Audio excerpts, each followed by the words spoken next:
하나님께서 우리 안디옥 교회와 성도 여러분 모두에게 큰 은혜와 복을 부어주시기를 먼저 축원합니다. 오늘 아침 성경 말씀 함께 읽겠습니다.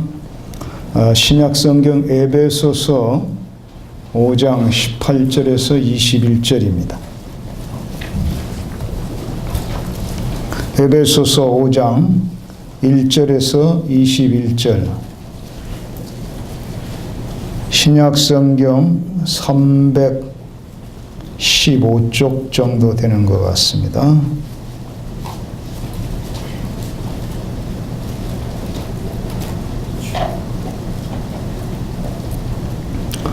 에베소 5장 18절부터 제가 봉독하겠습니다. 술 취하지 말라. 이는 방탕한 것이니 오직 성령으로 충만함을 받으라. 시와 찬송과 신령한 노래들로 서로 화답하며 너희의 마음으로 주께 노래하며 찬송하며 범사에 우리 주 예수 그리스도의 이름으로 항상 아버지 하나님께 감사하며 그리스도를 경외함으로 피차 복종하라. 아멘. 제가 오늘 이걸 꼈다 뺐다 하는데요. 이제 8번째가 설교하는데 이거 할 때마다 이거 끼고 나올 거란 말이에요. 그래서 이걸 미리 설명을 안 하면 저 양반이 뭘 저걸 끼고 있을까? 이거 계속 그것만 생각하느라고 은혜 못 받는 분이 계시다고 그랬다. 다른 교회 가서 해보니까. 그래서 제가 미리 말씀을 드리고 이제 해야 될 것 같은데요. 제가 뭘 이거 특별히 끼고 나왔냐면은, 이 장치는 제 말을 제가 잘 알아듣기 위해서 끼고 나온 장치입니다. 제가 6.25 피난 시절에 오른쪽 귀에 중이염을 앓아가지고 오른쪽 귀는 어릴 때부터 안 들립니다. 제때 고치지 못해서 이제 망가진 거죠. 그 왼쪽 귀 하나 가지고 지금까지 살아왔는데 이 왼쪽 귀가 점점 잘 안 들리는 거예요. 저 아직 80은 안 됐는데 그렇네요. 이렇게 점점 안 들려서 제가 설교할 때 내 귀에 안 들리면 여러분에게도 안 들린 줄 알고 자꾸 소리 지른단 말이에요. 소리 지르면 손해가 참 많아요. 첫 번째는 제 자신이 아주 에너지가 빨리 소모돼 가지고 지치고, 또 여러분들은 빽빽 소리 지르는 거 들으려면 아주 괴롭고, 그리고 제가 소리 지르면 성령께서는 잠잠하시고, 그렇게 되니까 손해가 아주 많죠. 그래서 제가 제 목소리를 잘 듣기 위해서 끼고 나온 거니까 그렇게 이해하시기를 바랍니다. 그래서 오늘 첫 번째 메시지는 본문에 들어가기 전에 늙기 전에 하나님께 충성하시오. 늙으면은 아주 불편해지는 게 많습니다. 이렇게 귀도 잘 안 들리죠. 눈도 침침해지죠. 치과도 자주 가야죠. 모두가 불편해지고 무기력해집니다. 그런데 여러분, 그 중에서도 지금 여러분은 잘 들리시죠? 네. 그 중에서도 늙어가면서 제일 서러운 게 뭔지 아십니까? 늙어보지 않아서 잘 모르실 거고, 늙어보신 분들은 아마 이해가 되실 건데, 젊어서는 말입니다, 자기 최고야! 이렇게 지켜주던 제 아내가 늙어갈수록 거들떠보지도 않는다는 거예요. 뭘 물어봐도 대답도 잘 안 합니다. 그래서 저는 제 아내가 하도 내가 묻는 말에 대답을 빨리빨리 안 해주니까 제가 많은 상처를 받았습니다. 많은 상처를 받고 살던 어느 날 그런 생각이 드는 거예요. 혹시 이 할매도 잘 못 알아들어가지고 내가 묻는 것을 대답을 안 하는 것이 아닐까, 이런 생각이 들어서, 만약 그렇다면 피차 늙어가는 마당에 상처받지는 말자. 이렇게 생각하고 한번은 시험을 해봤습니다. 밖에서 현관문을 열고 딱 이렇게 들어오면서 보니까 밖에서 뭐 요리를 열심히 하길래 현관문에 서서 여보 오늘 무슨 요리 하는 거야?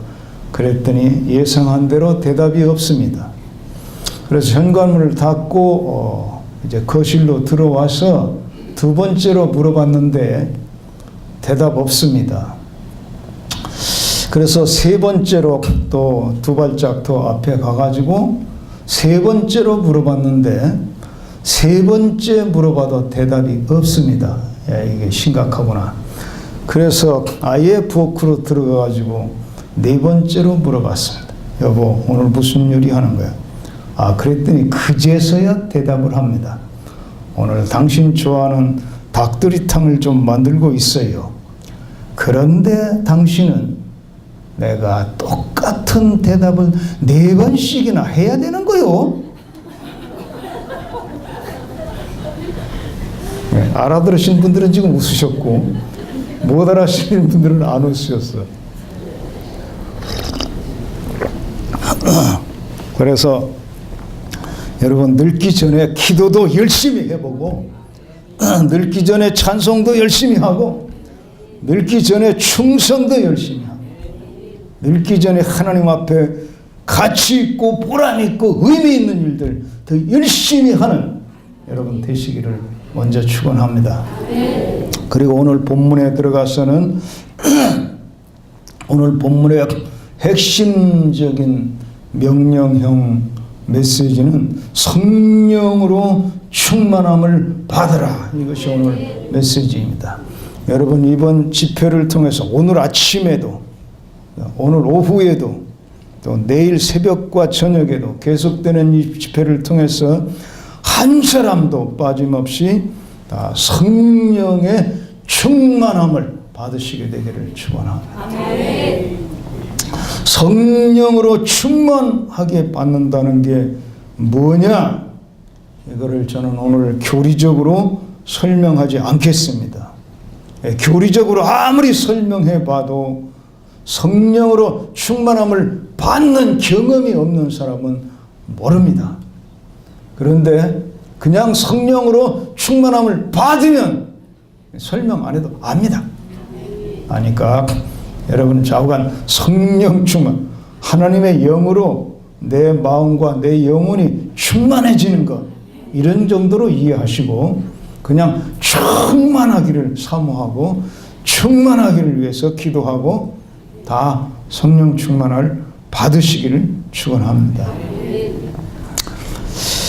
그런데 오늘 성령으로 충만함을 받으라 하는 말씀 바로 앞에 술 취하지 말라. 이는 방탕한 것이니 오직 성령으로 충만함을 받으라 이렇게 나와 있어요. 그래서 이번에 이제 술 취하지 말라. 왜 그럴까? 이걸 좀 깨달아 보기로 하겠는데 요즘 저 서울과 같은 대도시 교회에서는 목사님들이 뭐 술 취하지 말라든지 술과 관련되어서 나오는 성경 구절을 가지고 설교하는 일이 없다고 합니다. 왜 그런가 했더니 집사님들 가운데서도 술을 못 끊거나 안 끊은 사람이 너무 많아서 술 취하지 말라 뭐 이런 설교하다가는 집사님들 다 도망갈 것 같으니까 안 한대요. 그런데 이강천 목사는 겁도 없이 제일 앞에 술 취하지 말라 뭐 이렇게 나오는 본문 가지고 첫 번째 설교를 지금 시작하고 있습니다. 까짓거 도망가려면 다 도망가라지 내 교인은 아닌데 뭐. 그런데 이 안디옥 교회에는 술 취하지 말라 설교를 해도 도망갈 사람 없어 보여. 확실히 그렇죠? 할렐루야. 근데 이 본문이 나와 있으니까 왜 그렇게 말씀하시는지 우리가 깨달아야 우리도 그 유혹에 넘어가지 않고 후배들도 잘 가르치고 안내해 줄 수 있지 않겠어요? 제가 청년들을 지도할 때 한 번은 청년들이 제게 질문을 해요. 목사님, 술 마시면 지옥 갑니까? 여러분은 어떻게 생각하십니까? 여러분은 어떻게 생각하시는지 간에 나는 그렇게 대답했습니다. 술 좀 마신다고 해서 지옥 가지 않는다. 마음 놓고 마셔라. 오늘 병 주려고 그러는 거야? 약 주려고 그러는 거야 도대체? 여러분, 술 좀 마신다고 해서 지옥 갈 만한 그런 교리는 없습니다. 그러나 진짜로 예수 믿고 하나님의 사랑받고 하나님과 함께 살고 싶고 특별히 성령으로 충만한 가운데 신앙생활을 하고 싶은 사람들은 술을 절대로 마시지 않습니다. 청년들은 그런 얘기를 합디다. 미국에는 교회에서 술 마시지 말라 하는 법이 없다던데요. 그리스도인들도 술 좀 마시기도 한다던데요. 네, 그렇습니다. 미국이나 카나다 이런 나라, 유럽 이런 나라들에서 교회법에 술을 금지하는 법이 없습니다. 한국에는 교회법에 술을 금지하는 법이 있습니다. 그러면 미국이나 유럽은 선진국이고 한국은 후진국이라서 그런가요?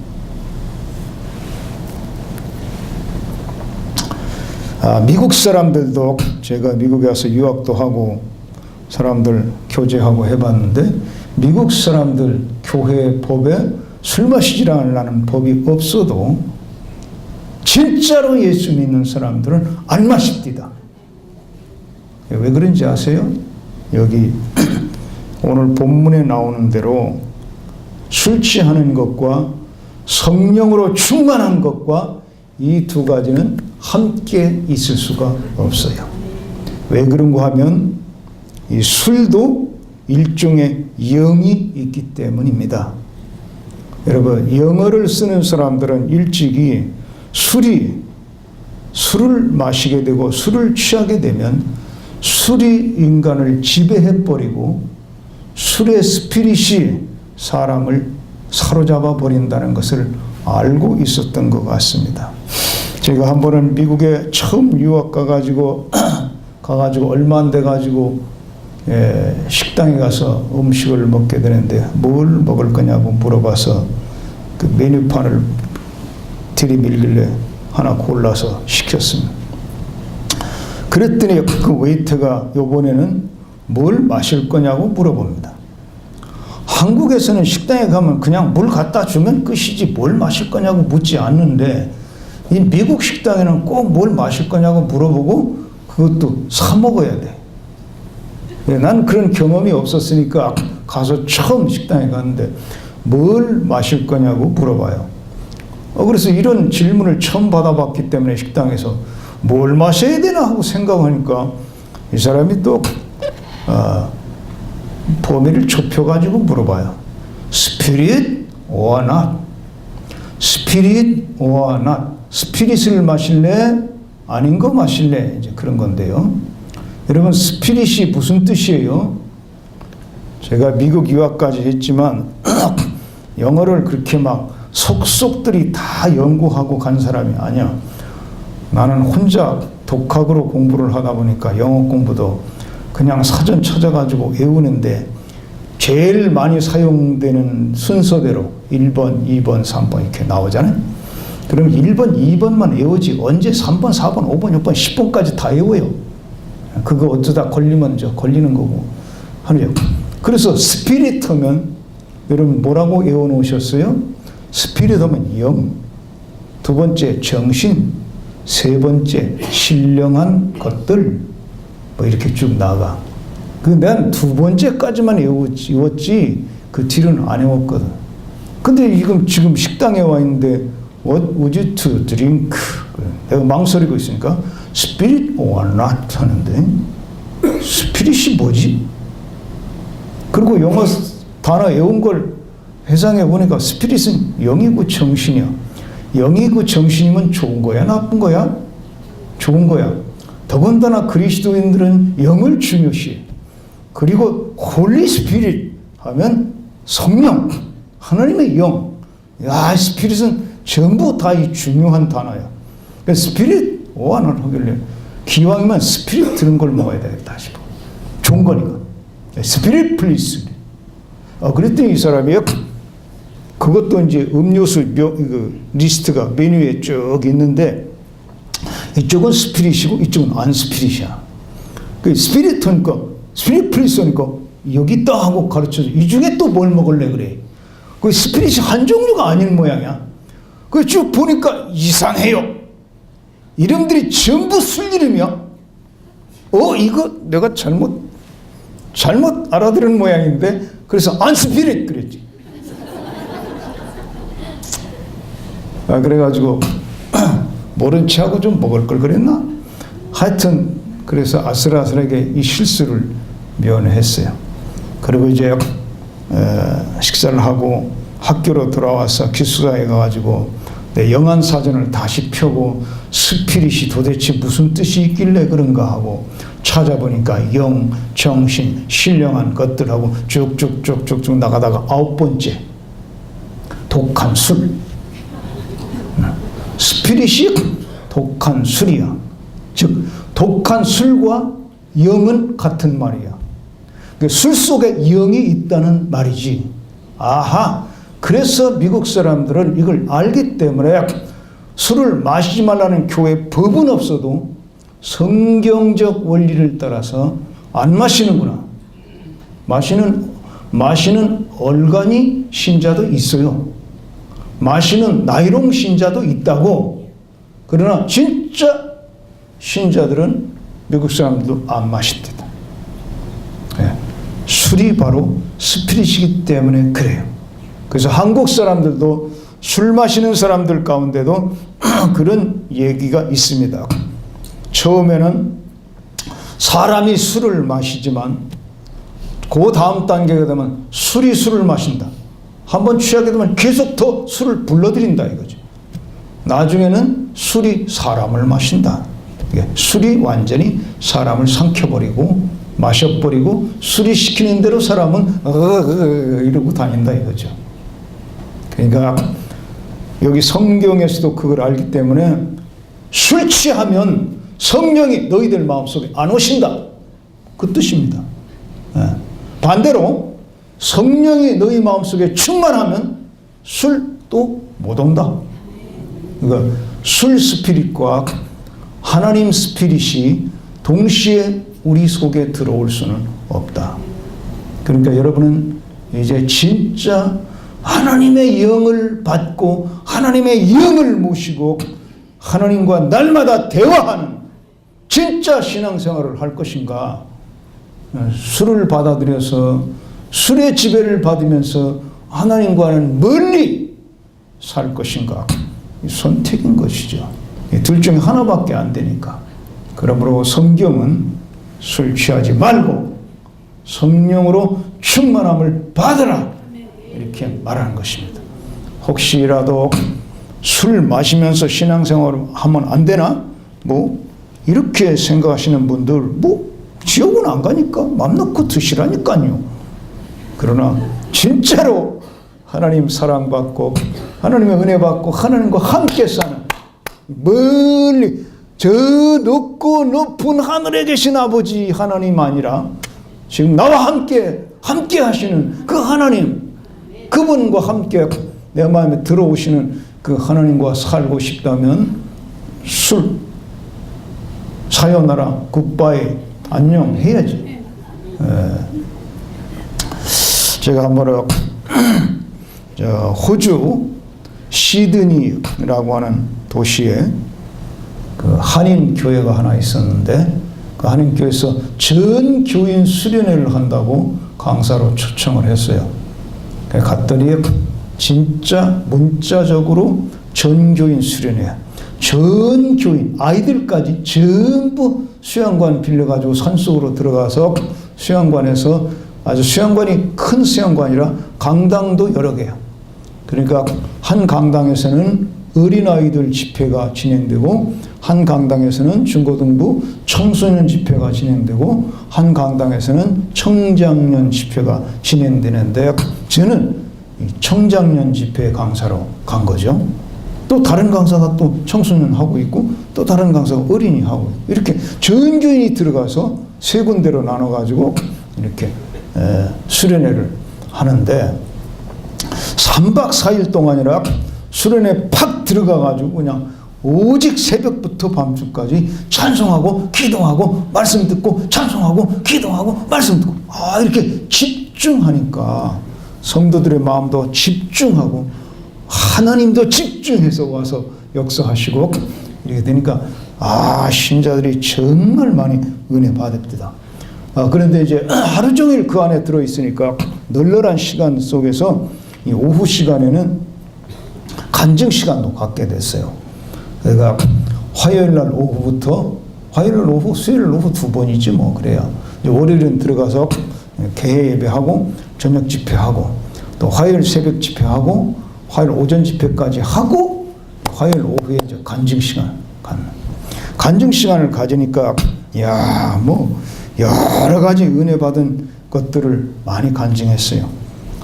깨닫고 회개하는 간증도 하고 가정 뭐 이렇게 막 지옥같이 살았는데 이번에 깨닫고 회개하게 되고 이제 앞으로 천국 가정을 만들 수 있는 확신과 지혜가 생겼다고 간증하는 분도 있고 이렇게 저렇게 많은 은혜들이 간증되는데 병 고침 받은 간증도 굉장히 나옵니다.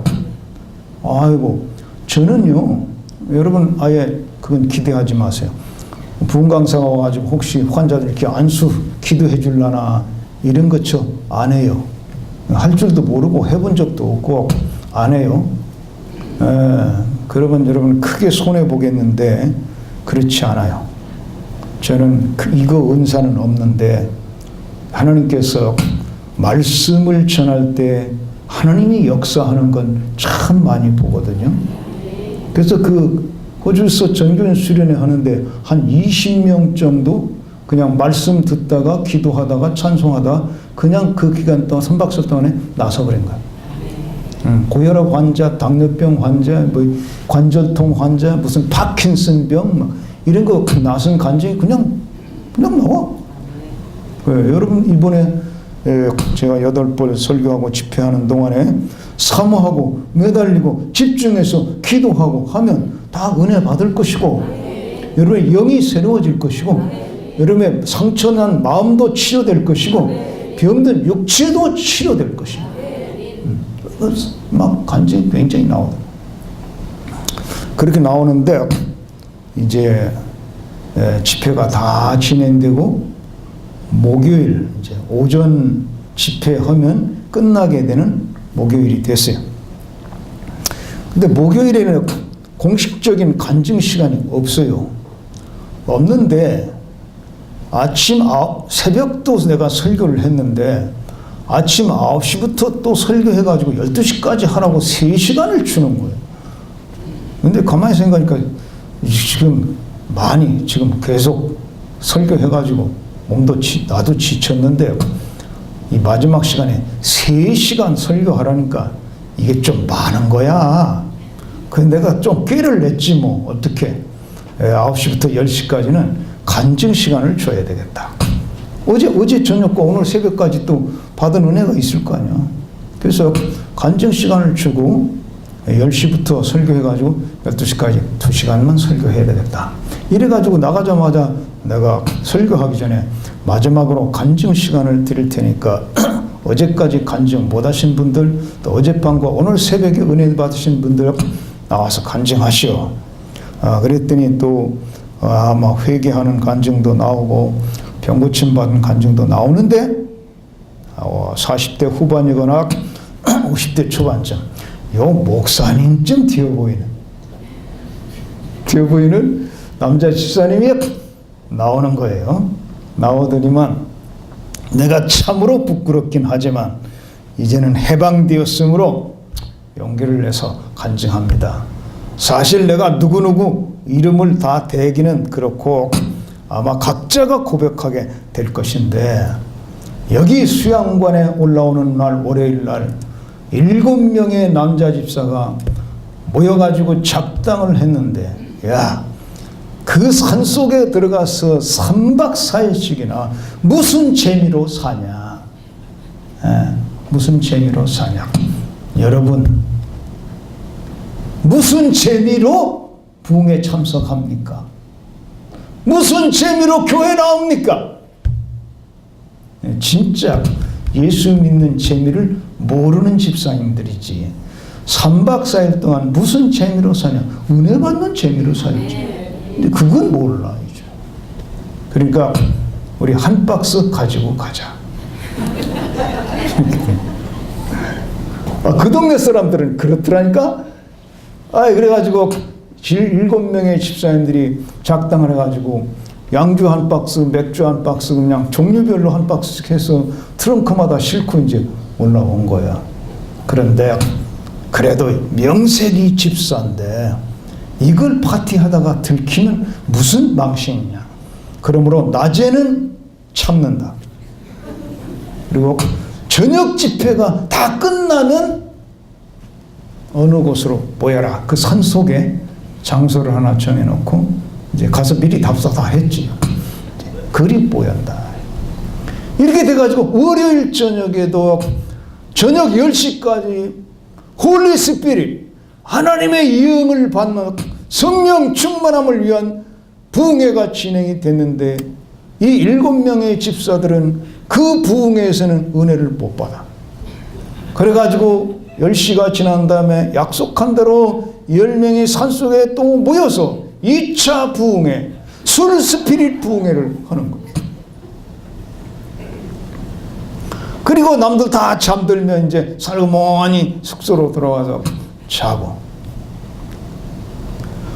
화요일까지도 은혜를 못 받아.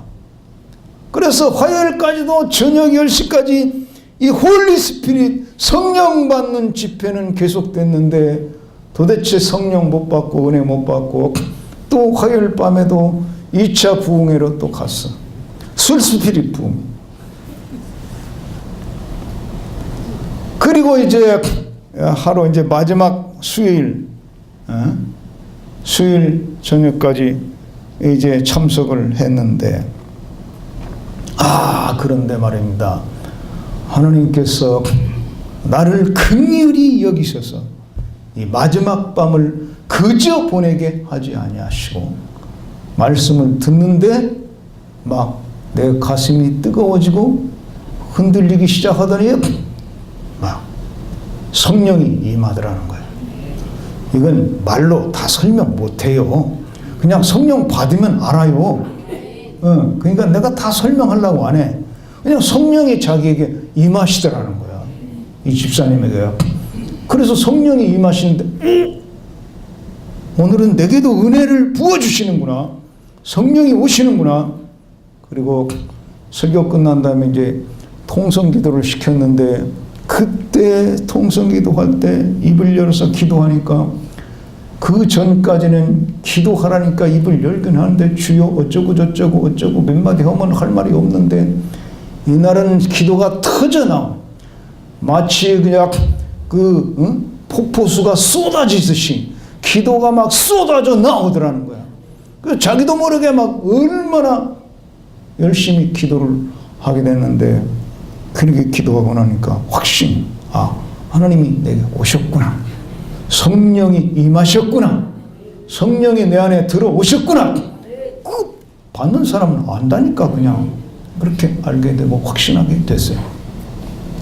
그러나니까 그 순간부터 이제 고민이 생겼는데, 오늘 저녁에도 2차 부흥회 갈 거냐, 이것이 고민이 됐어요. 그래서 가고 싶지 않은 겁니다. 여러분, 성령의 은혜 받으면 그게 너무 좋기 때문에 다른 건 다 별거 아닙니다. 술 취해서 기분이 좀 좋았던 거, 이런 경험들, 이거 아무것도 아니에요. 여러분, 정말 성령의 충만함을 받아보라고. 술 취하는 정도의 그런 정도의 기분이 아니야. 진짜 천국에 올라가는 기분이지. 이 은혜 받는 즐거움을 알게 되면 다른 것과 바꿀 수가 없어요. 집사님이 이제 그 자리에 가고 싶지 않은 거예요. 그래서 고민을 하다가 예배는 끝났는데 고민하다가 그래도 이 집사님들이 얼굴을 안 보고 지낼 사람들이 아니니까 친구의 의리로 말미암아서 가긴 가자. 가서 안 먹으면 되지. 그래서 이제 갔습니다. 친구 의리상 모이기로 되어 있으니까 모였습니다. 거기서 계속 지금 막 속에서 지금 이게 막 갈등하는 겁니다. 오늘 무슨 일이 있어도 안 먹어야지. 근데 다 먹고 나만 안 먹으면 또 어떡하나? 친구들이 너만 배신이야 이렇게 말하면 어떡하나? 이런 이제 고민을 하다가 다 모였을 때 용기를 내서 말했다는 것입니다. 나 오늘은 술 마시고 싶지 않다. 나는 오늘 은혜 받았다. 오늘 성령 받았다. 나 이거 마시고 싶지 않다. 용기 있게 얘기를 했습니다. 했더니 놀랍게도 또 다른 집사님도 같은 고백이 나옵니다. 나도 오늘은 은혜 받았다. 나도 술 마시고 싶지 않다. 여러분, 성령 받으면 술 이거 싫어집니다. 싫어져. 막 끊으려고 막 기를 쓰고 끊는 게 아니라 그냥 싫어지는 겁니다. 예. 술과 성령은 함께 있을 수가 없기 때문에. 그 다른 집사님도 또 그렇게 고백하니까 무거운 침묵이 흐르더니 또 다른 집사도 나도 그렇다. 나도 그렇다. 나도 그렇다. 나도 그렇다. 나도 그렇다. 7번 다 했어요? 네. 7명이 전부 그날 마지막 밤에는 은혜를 받은 거예요. 성령 체험을 한 거예요. 다 술 마시고 싶지 않다는 겁니다. 자, 그러면 잘 됐다. 오늘로 끝이다. 그러자 오늘은 정말 2차 부흥에도 홀리스피릿 부흥회 하자. 우리 여기서 찬송하고 기도하고 돌아가자. 그런데 한 사람이 있다가 야, 그건 내일부터 하고 말이야. 오늘은 기왕 모였으니까 마지막으로 쫑파티 하자. 마지막 쫑파티 하잖아요. 마지막으로 쫑파티 하고 내일부터 싹 끊으면 되지 않냐? 그것도 그걸 그럴듯하거든. 이게 습관적으로 마시던 사람들이니까 그렇게 누가 한 사람 꼬시면 또 쉽게 넘어간다고. 쉽게 넘어가는 게 이제 문제지. 그러니까 오더가 있다. 그래. 오늘은 특별히 7명이 다 따라가지고 한번 브라보하고 마지막을 위하여 브라보하고 한 잔씩 하고 내일부터 완전 사연하자. 그래서 이제 다 그게 또 좋게 생각돼가지고 한 잔씩 전부 따랐습니다. 따르고서 누가 선창해가지고 마지막을 위하여 하고 딱 술잔을 부딪힌 다음에 모두 마지막을 위하여 한 잔씩 하기로 다 갖다 마셨는데 술을 입에 대고 넘기려고 하는 순간 왜 7명이 하나도 마시지 못하고 다 토해버리는 겁니다. 누가 이렇게 만들죠? 성령이 들어오셨거든.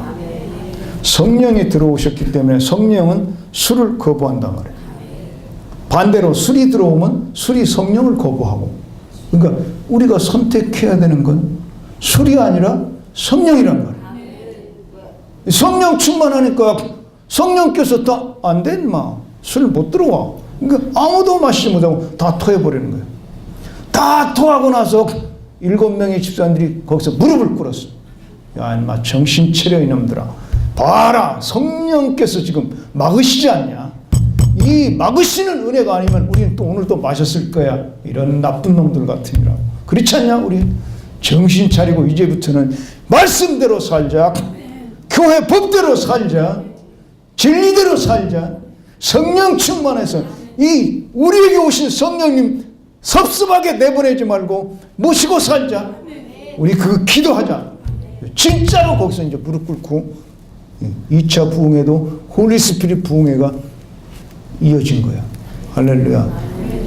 그리고 와서 이렇게 오늘 간증 시간 안 줬으면 참 안 될 뻔했죠.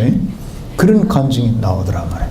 할렐루야. 그리고 나니까 잠시 후에 또 비슷한 연령대의 남자 집사님이 또 하나 나오더라고.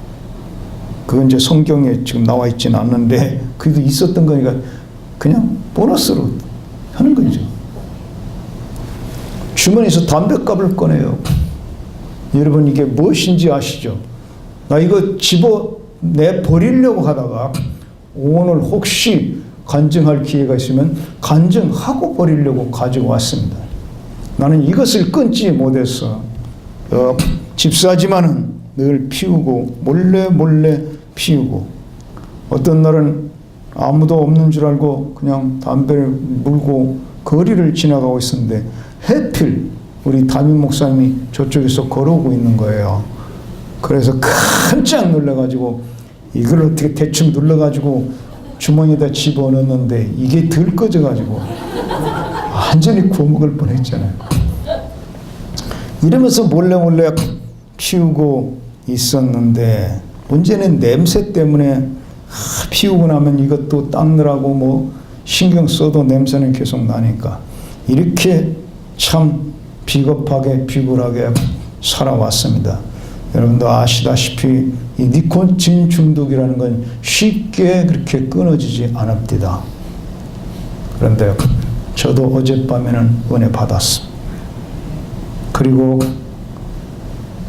어젯밤 은혜 받았는데 이 습관은 나도 모르게 저쪽 구퉁이 가서 담배를 태워 물었습니다. 그런데 한 모금 빨자마자 그대로 또 토해버리고 마는 겁니다. 성령께서 나를 니코틴 중독에서 해방시키려고 막아버린 겁니다. 할렐루야. 나는 이제 해방되었습니다. 그리고 나서는 다시 생각이 없습니다. 여러분, 술 마셔도 교회 오십시오. 담배 피워도 교회 오십시오. 단 하나님의 영을 받아서 하나님과 함께 신앙생활 하도록 사모하십시오. 성령이 다 해결해 버려요. 그래서 이렇게 영대 영이기 때문에 이 거짓 마귀가 조종하는 술의 영으로 취해 살 것이 아니라 하나님의 영으로 충만하게 되어서 하나님 마음 품고 하나님 생각 가지고 하나님과 함께 살아가는 그런 신앙생활을 하라 이렇게 말씀하신 것입니다. 여러분, 내가 다시 예수 이름으로 축복하노니 다 성령의 충만함을 받게 되기를 축원합니다. 근데 이제 19절부터는 여태 18절 하나 설교했어요. 그러니까 오늘 설교 언제 끝날지 나도 몰라. 시계 보지 마. 내가 여기 와서 한 가지 안심하는 거는 우리 김 목사님도 설교를 꽤 길게 하는 편이라서 길게 하는 선교는 다 훈련되어 있기 때문에 목사님 마음 놓고 하셔도 될 겁니다. 이렇게 누가 귀띔해 주더라고. 김 목사님 한 거 아니야. 나중에 김 목사님 또 원망하지 마. 본인이 한 게 아니야. 딴 사람이 귀띔해 주더라고. 19절부터 21절까지는 여러분 성령 충만하게 되면 성령 충만한 사람이 어떻게 살아가게 되는지 그 삶의 아름다운 모습을 말씀하시면서 이렇게 살아야 되고 성령 충만하면 또 이렇게 살 수 있고 이런 차원에서 주시는 말씀인데 첫 번째로 성령 충만한 사람은 그 삶이 변화되는데 어떻게 아름답게 변화되느냐 19절 초반부에 보면 시와 찬미와 신령한 노래들로 서로 화답하며 화답이 무슨 뜻이야? 화답은 말을 주고받고 하는 게 화답이야. 주고받고 하는 게 화답이야. 그렇다면 성령 충만한 사람이 제일 먼저 변화된 모습을 보일 때 어디에서부터 변화된 모습이 나타나냐? 인간관계. 남편과 아내 사이에 주고받는 말부터 달라진다는 거. 주고받는 말이 바뀐단 말이에요. 어떻게 바뀌어? 시와 찬미와 신령한 노래로 바뀐다. 이걸 문자적으로 우리가 이해하면 부부간에 예를 들어서 성령 충만한 사람이 부부간에 대화할 때는 그냥 오페라 하는 거예요. 여보 왜 그렇게 이뻐? 여보 당신은 왜 그렇게 멋져? 하고 이렇게 노래로 문자적으로 하면 이렇게 노래로 화답한다는. 근데 그게 꼭 맨날 노래만 해가지고 화답한다는 문자적인 의미이겠습니까? 시와 찬미와 신령한 노래니까, 신령한 영적인 노래니까 시적으로 아름답고 노래처럼 즐겁고 신령한 영적인, 그러니까 하나님 중심의 대화, 이런 것들이 이루어진다 하는 것입니다. 할렐루야. 예를 들어 보겠습니다. 저는 예수 믿고, 제 아내도 예수 믿고 난 다음에 결혼을 했으니까 예수 믿기 전에 부부생활, 예수 믿은 후에 부부생활, 우리 부부에서는 그거를 두 가지를 비교할 수가 없고요. 우리 어머님 아버님 살던 걸 생각하면 비교가 돼요. 우리 아버님 어머님이 예수 안 믿었고 몰랐거든요. 제가 예수 믿고 전도가 돼가지고 아버님 어머님이 예수 믿고 은혜 받고 사시다가 천국 가셨기 때문에 제가 자라면서 우리 아버님 어머니 예수 안 믿을 때 그 부부간의 대화, 그 다음에 예수 믿고 나서 변화된 대화, 이걸 내가 봤거든요. 봤는데 이렇게 됩니다. 우리가 기난 시절에 참 어렵게 이렇게 살다 보니까 가난하게 살았습니다. 가난하게 살았는데 하루는 우리 아버지께서 아침에, 우리 아버지는 매일 술 취해가지고 다녔는데 그래도 아침밥 잡술 때는 안 취했어요. 아침밥 잡술 때만 안 취하고 그 다음부터는 이제 하루 종일 이렇게 취해서 하신 분인데, 예수 믿기 전에. 근데 아침밥 잡술 때 아직 맨정신일 때인데 아주 조심스럽게 반찬 투정을 한번 합디다. 어떻게 하냐면, 야, 우리 집 밥상은 초지일관이야. 늘 푸른 초원이란 말이야. 무슨 뜻이야? 왜 고기가 한 번도 안 보이냐? 그 뜻입니다. 가난한 시절이니까 고기 먹기가 힘들죠. 그 시절에는 1년에 2번 고기 그냥 냄새 맡습니다. 언제? 추석 때 하고 설날하고. 그것도 뭐 푸짐하게 먹나? 송아지가 헤엄친 물 그냥 마시는 거지.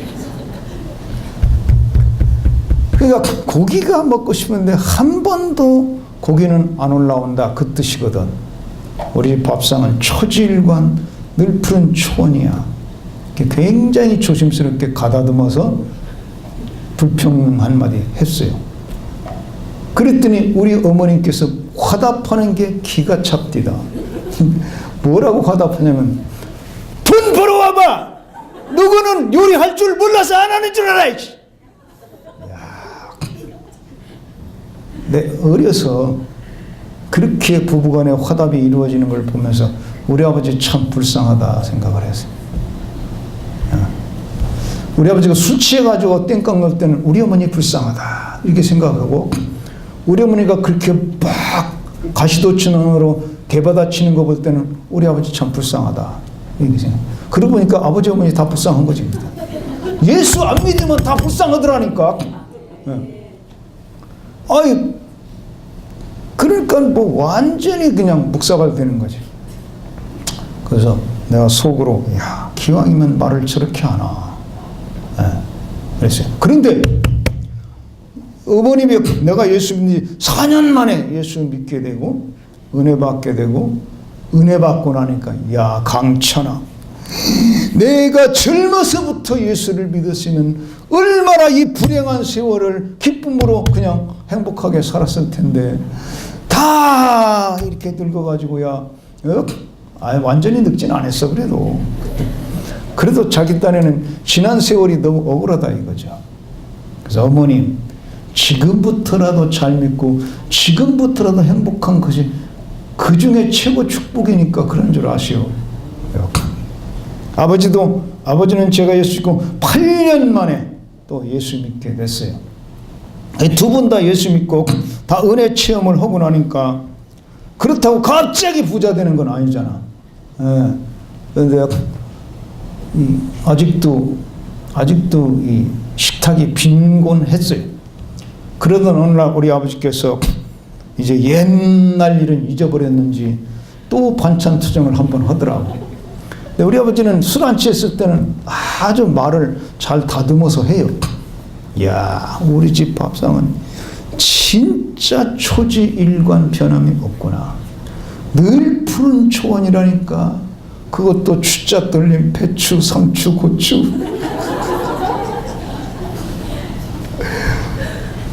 그리고 옛날 같으면 우리 어머니 뭐라고 화답해? 돈 벌어와봐. 누구는 돈 요리할 줄 몰라서 하는 줄 알아. 이렇게 팍 가시도치면으로 흡여버릴 텐데요. 우리 어머님이 예수 믿고 은혜 받고 나니까 변했어요. 어떻게 바보같이 변한지 아세요? 이렇게 화답하더라고. 어허, 초원이 푸르르다 보면 송아지 망아지가 뛰어놀겠지. 네, 얼마나 멋있는 시입니까 이게. 이게 시입니다 여러분. 네.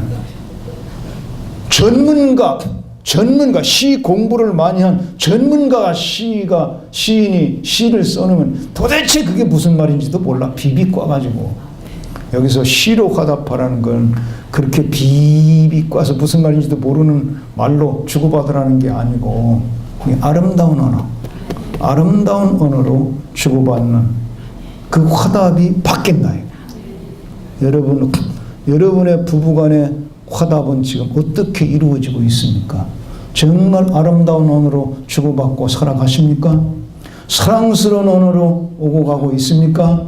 축복된 말로 주고받고 있습니까?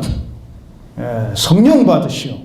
그리고 여러분의 이 화답하는 언어가 바뀌게 되기를 축원합니다. 언어가 바뀌면 지옥에서 천국으로 바뀌는 겁니다, 여러분. 돈 벌어와봐! 푹푹 찌르는 가시돋친 언어가 아직도 오고 간다면 그건 지옥의 언어입니다.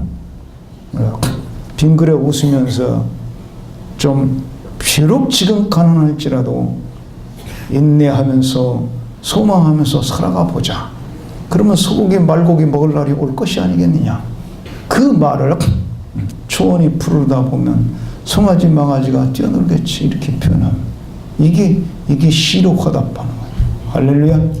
여러분, 시로 화답하는 부부간의 대화, 시로 화답하는 형제간의 대화, 시로 화답하는 성도간의 대화, 가정도 천국, 교회도 천국, 여러분들이 가는 곳마다 천국을 만들어내는 성령 충만한 신자들이 되시기를 축원합니다. 그다음 두 번째는 19절 뒷부분, 너희 마음으로 주께 노래하며 찬송하며.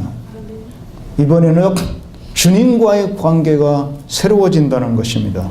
주님과의 관계가 새로워지는데 주님과의 관계는 뭐 짜증나고 하나님은 왜 나를 이 모양으로 만들었습니까? 아니 내가 볼 때는 아주 미녀인데 왜 내 얼굴을 이 모양으로 못나게 만들었냐고 짜증내는 아가씨도 있더라고. 하나님은 나를 왜 이 모양으로 키를 작게 만들었어요? 여러분, 키 작은 사람들이 역사를 지배하고 있어요. 대통령 가운데 키 큰 사람은 김대중 대통령밖에 없었어. 우리나라도. 그분이 그래도 제일 컸지. 박정희, 또 뭐 노무현 다 작잖아. 작은 사람들이 세계를 지배한다니까. 근데 왜 키 작다고 괜히 짜증내고 그래?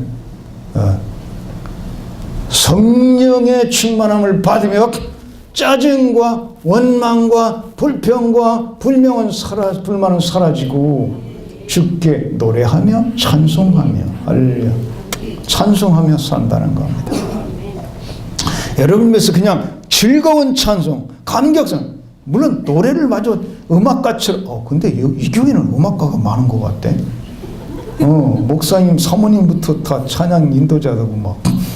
그래가지고, 아주 그 찬양할 때 보니까 정말 노래도 잘하고 또 신령해. 영감이 있더라고. 여러분 신앙생활 잘하는 것 같아. 근데 부흥회 사실 안 해도 될 것 같긴 한데 근데 왔으니까 해야지 어떻게 해. 아주 잘해. 이 성령 충만한 사람은 날마다 찬송하며 산다는 겁니다. 할렐루야. 그래서 이 땅에서도 날마다 찬송하며 사는 사람들은요 벌써 천국 생활 하는 겁니다. 성령 충만하면 사실 천국 생활 하는 겁니다. 할렐루야. 그래서 그런 얘기가 있어. 이 세상을 우리가 떠나서 천국 문 앞에 이르게 되면 베드로 사도가 심사를 한다는 얘기가 있어요. 이건 성경에는 없는 얘기야. 그냥 그런 얘기가 있어. 여기 있는데 뭐라고 심사하느냐? 이것저것 물어봐요. 이것저것 물어보다가 어디서 살다 왔냐? 뭐 하고 살다 왔냐? 이것저것 물어보다가 갑자기 너 찬송 불러봐. 갑자기 찬송 불러보라고 하면 땅에 사는 동안에 찬송을 늘 부르던 사람은 그게 탁 나오는데 그렇게 안 살던 사람은 한참 생각해야 되는 거야. 근데 한참 생각할 겨를이 없어. 당장 빨리 불러봐. 그러면 평소에 잘 부르던 노래가 나오는 거야. 더 만감 불어버리고 찬송가 불러보라는데 그렇게 나오면 땡. 그 사람은 안 들어보낸대. 찬송 불러봐. 그러고 예수님 찬양, 예수님 찬양. 곡조는 틀려도 괜찮대.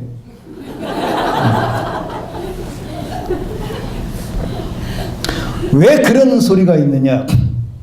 요한계시록에 가보면 하나님께서 하늘나라에서 우리가 어떻게 사는지를 딱 조금 보여주셨는데 거기는 전부가 찬송하며 사는 거예요.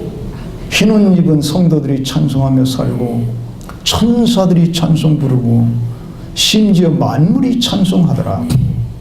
할렐루야. 그러니까 천국에는 찬송 부르며 사는 곳인데 찬송 부를 줄 모르는 사람이 가면 안 되잖아. 그 얘기가 그 얘기니까 그 반대로 이 땅에서도 늘 찬송하며 살 수 있는 사람은 벌써 천국 누리는 거야. 성령 충만한 사람은 그냥 기쁘고 즐겁고 감격스러워서 늘 찬송하면서 천국 생활 한다 그 얘기. 그러니까 찬송이라는 게 하나님만 좋은 게 아니야. 하나님도 찬송 듣는 걸 좋아하시지만은 우리도 행복한 거야. 그래서 천국이 이루어져. 할렐루야. 그 다음에 조금 속도를 내야 되겠네요. 20절에 범사에 우리 주 예수 그리스도의 이름으로 항상 아버지 하나님께 감사하며. 이것도 이제 하나님께 대해서 주님께 대한 우리의 태도의 변화를 말하는데 뭐라고요? 감사하는 인생을 산다는 겁니다. 하나님을 향해서 늘 감사하며 산다. 근데 이게 두 가지 중요한 단어가 있어요. 범사에 감사한다. 그리고 항상 감사한다. 자, 이 두 가지는 조금 그 차이가 있는데 범사라는 건 어떤 경우라도 감사한다는 뜻입니다. 쉽게 말하면 돈이 잘 벌릴 때도 감사, 돈이 안 벌릴 때도 감사. 그게 범사예요. 몸이 건강할 때도 감사, 혹시 병들어도 감사. 그게 가능해요? 그런데 성령 충만하면 그게 가능해진다. 그래서 내가 원하는 대로 됐을 때도 감사, 내가 원하는 대로 안 됐을 때도 감사.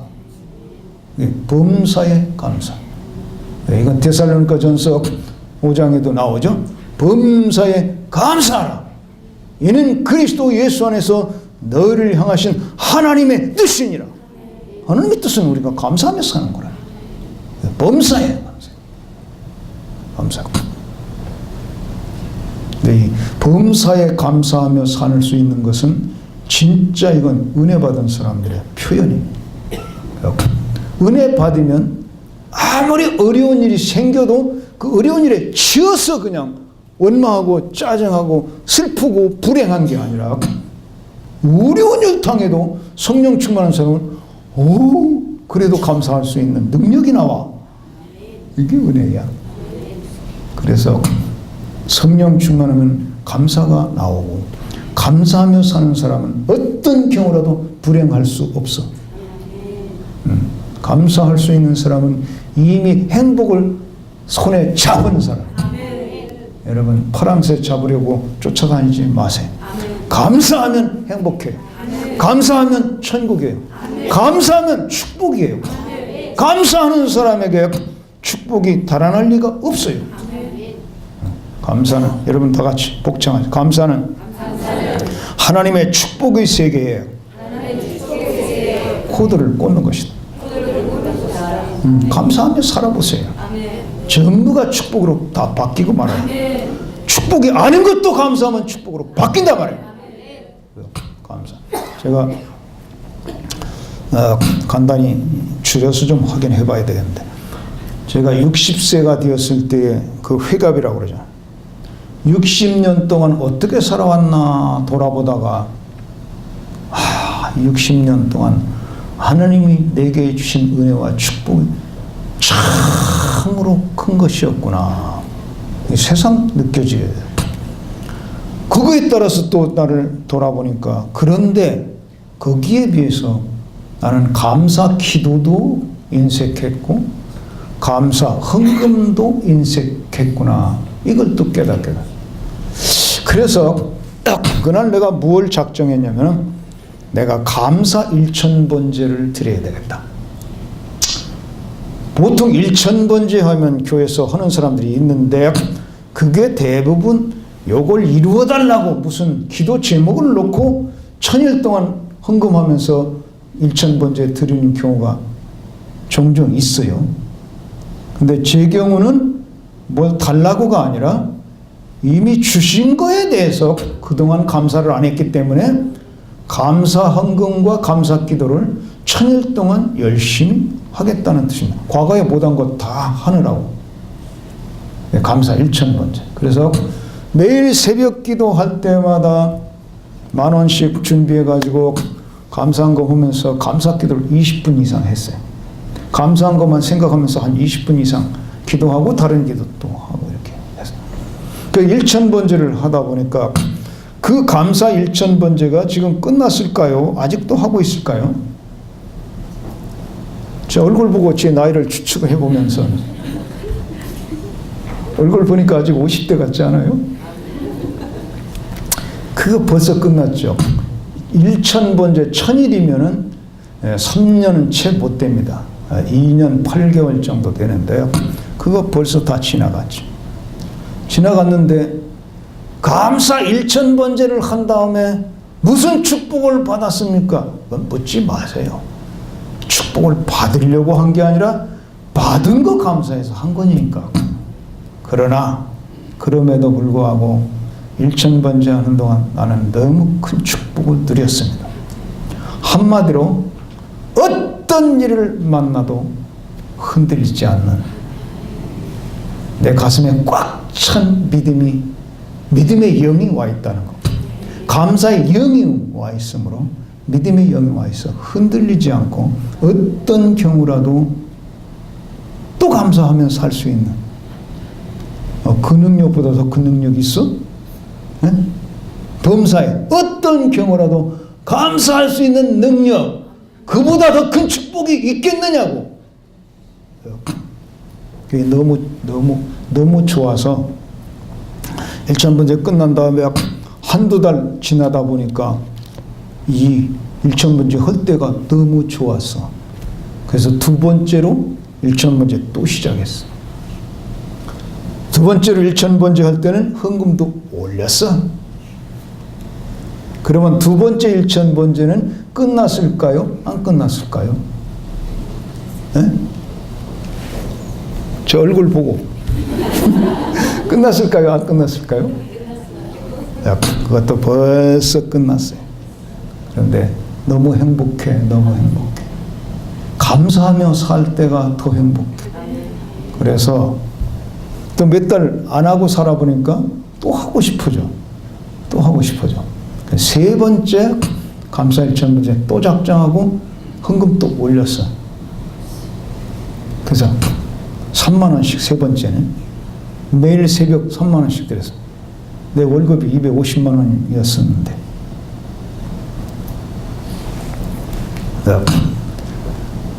그런데요, 그 세 번째 1,000번째는 끝났을까요?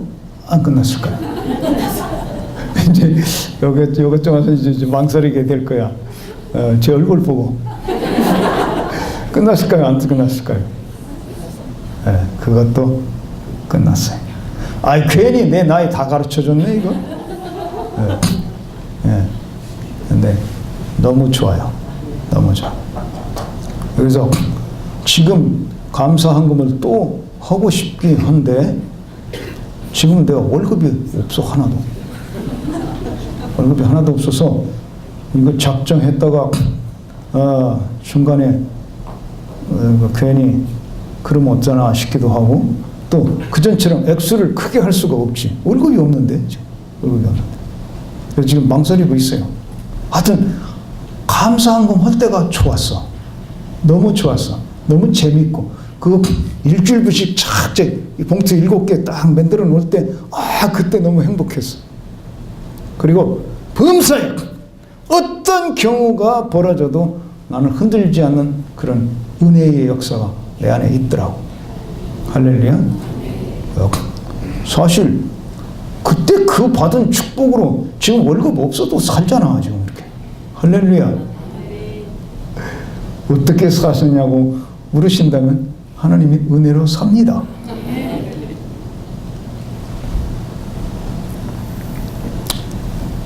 감사로 여러분 인생을 충만케 하십시오. 성령 충만하면 감사가 솟아나오고, 감사로 살아가면 성령이 떠나가시지 않냐고 계속 충만하고. 할렐루야. 이제 마지막으로 갑니다. 21절에 그리스도를 경외함으로 피차 복종하라. 이게 무슨 말이야?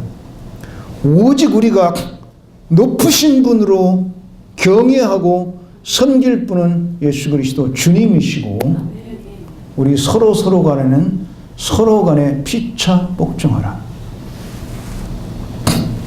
남편이 아내를 복종시키고, 남편은 아내를 복종시키고, 이런 건 없어요. 그죠? 아내들아, 남편에게 복종하라. 이 말은 있어.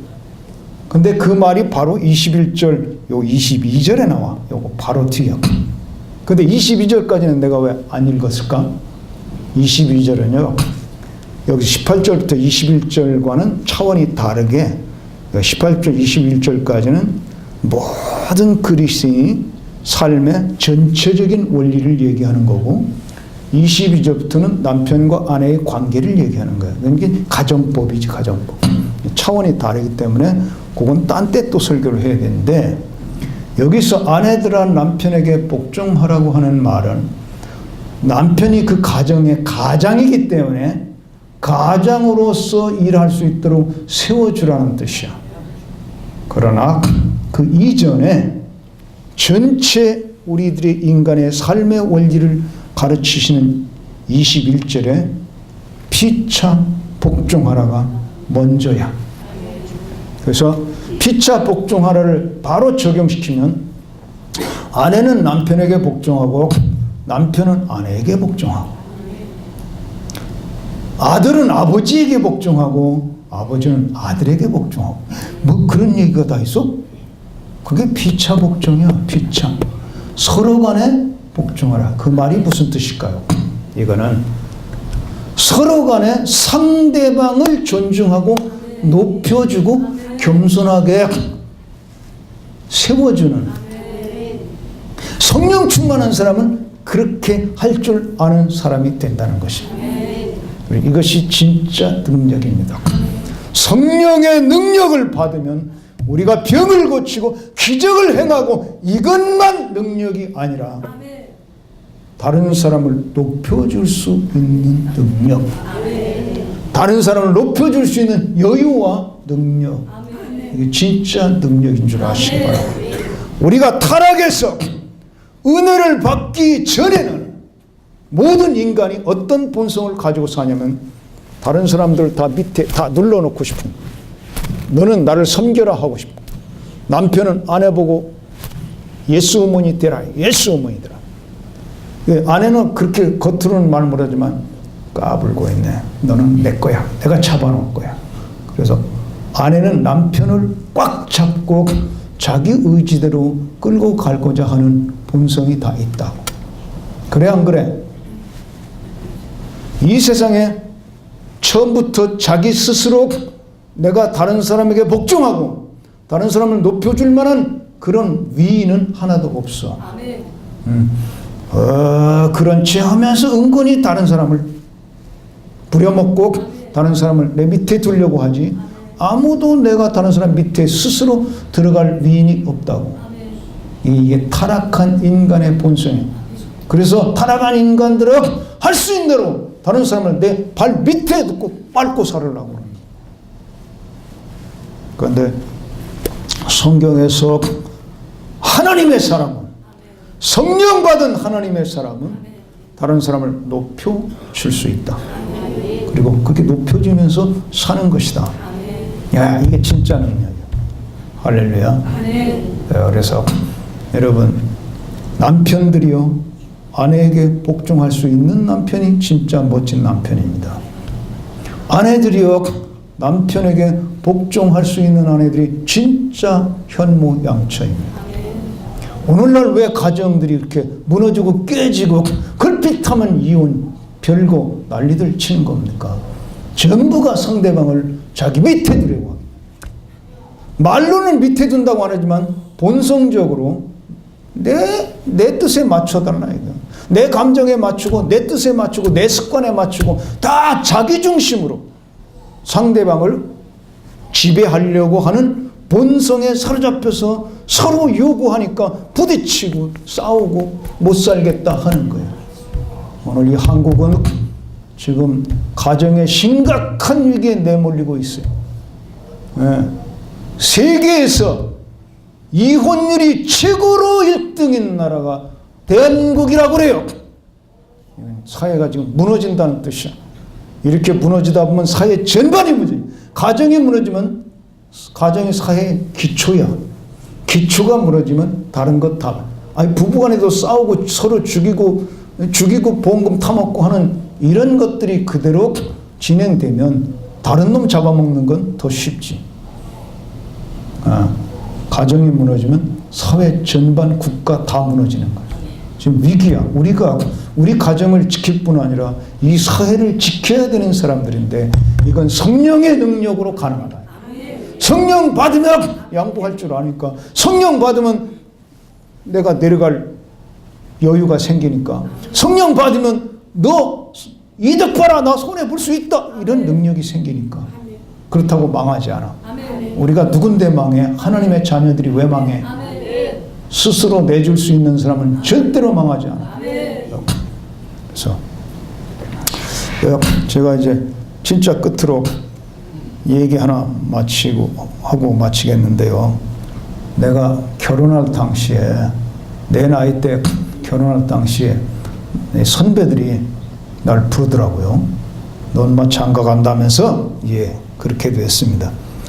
장가 가면 정신 똑바로 차리고 첫날 밤 치고 사흘이 되기 전에 마누라 완전히 확실하게 잡아놔야 돼. 그래야 평생 신수가 편한 거야, 이놈아. 알았어? 그게 난 진리인 줄 알았어.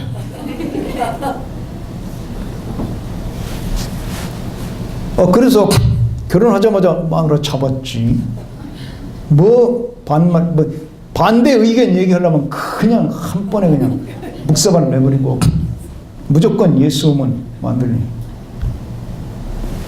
근데요, 여자들은 또 시집 갈 때 그 코치 안 받겠어요? 야, 너 시집 간다며? 네, 그렇게 됐습니다. 나 그러면 정신 차려. 첫날 밤 치르고 사흘이 되기 전에 완전히 네 남편 잡아버려야 돼. 그런데 요즘은 시대가 그러니까 소리 안 나게 잡아야 돼. 소리 안 나게 잡으라고. 그러니까 이제 둘이 서로 잡기 위해서 만났으니까 이거 어떻게 되겠어요? 네? 서로 잡기 위해서 만나는 거예요. 지금 서로 잡기 위해서 결혼하는 거야. 그러니까 첫날 밤부터 막 티격태격 그 어떤 사람은 신혼여행 갔다 그냥 이혼하고 오는 사람도 생기잖아. 왜? 첫날 때부터 잡으니까. 서로 잡으려고만 하니까. 잡히려고 안 하고. 근데 참 다행인 거는 나는 성경을 읽고 있는 사람이잖아. 성경 읽다 보니까 다 그거 잘못된 가르침이야.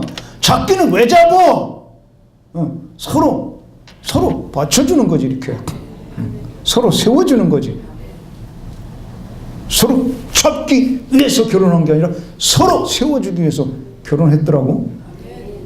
피차 복종도 하라는데 내가 아내에게 복종해야 되는데 나 제 아내에게 복종 잘 합니다. 우리 집에 작은 하나님으로 모시고 산다니까.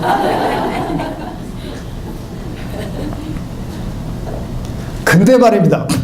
이렇게 깨달으니까 내가 바뀌어서 우리가 지금 41번째 결혼 기념일을 지냈는데 얼마 전에 이 40년 동안 안 갈라서고 살았어요.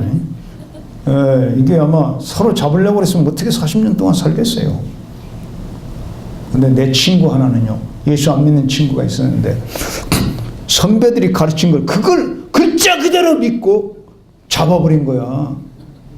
그래서 장가간다면서 이제 젊었을 때는 우리 모이면 말이죠, 이 친구가 큰 소리 뻥뻥 쳐. 야 인마, 너네들 말이지 잡으려면 나만큼 잡아야지. 확실하게 잡아놔야지. 봐라, 내가 오늘은 혼자 왔지만 우리 부부간에 한번 모여봐라.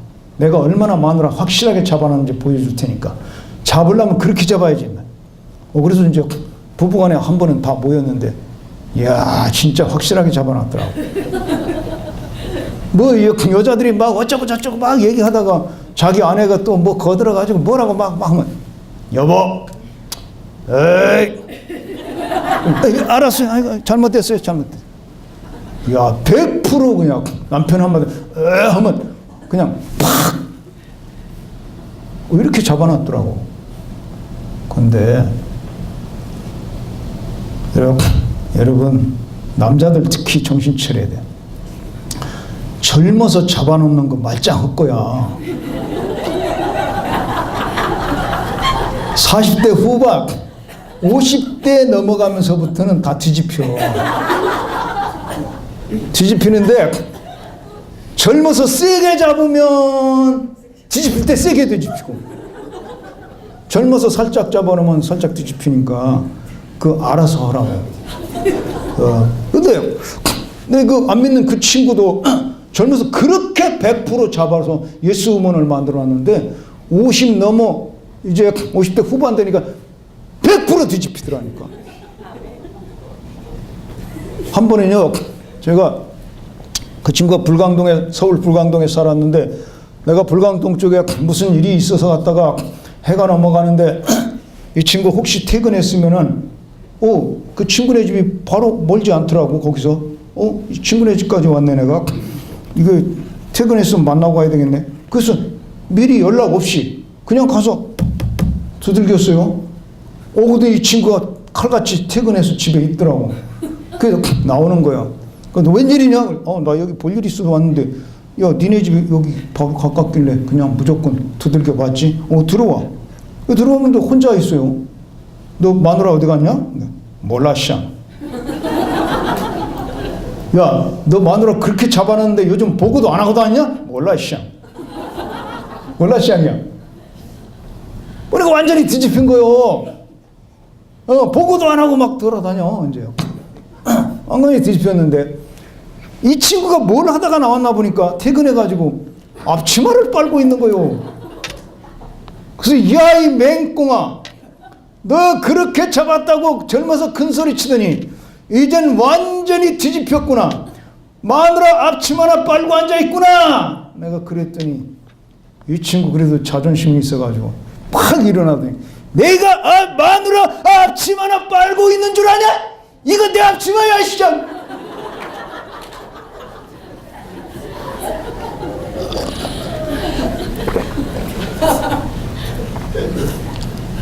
타락하고 못나고 바보 같은 사람은 다른 사람을 자기 밑에 진 누르려고 하고 올라가서 잘난 체 하려고. 근데 구원받고 성령 받은 사람은 다른 사람 높여줄 수 있는 여유가 생겨. 그렇게 표현한다는 거야. 그러고 보니까 이제 결론 내립니다. 성령의 충만함을 받으면 주님을 향해서 바뀌는 게 있는데 어떻게 바뀐다고? 찬송하고 감사하고. 사람을 향해서 바뀌는 게 있는데 시로 화답하고 다른 사람 높여줄 수 있는 거. 할렐루야. 이것이 성령의 사람의 특징이라고 말씀하시면서 이렇게 살게 되어야 할지니라 하고 말씀하십니다. 여러분 이번에 성령 충만함을 받고 이렇게 여유 있고 감격스럽고 멋있고 아름다운 인생을 차지하시기를 축원합니다. 자, 기도하십시다. 우리 다 같이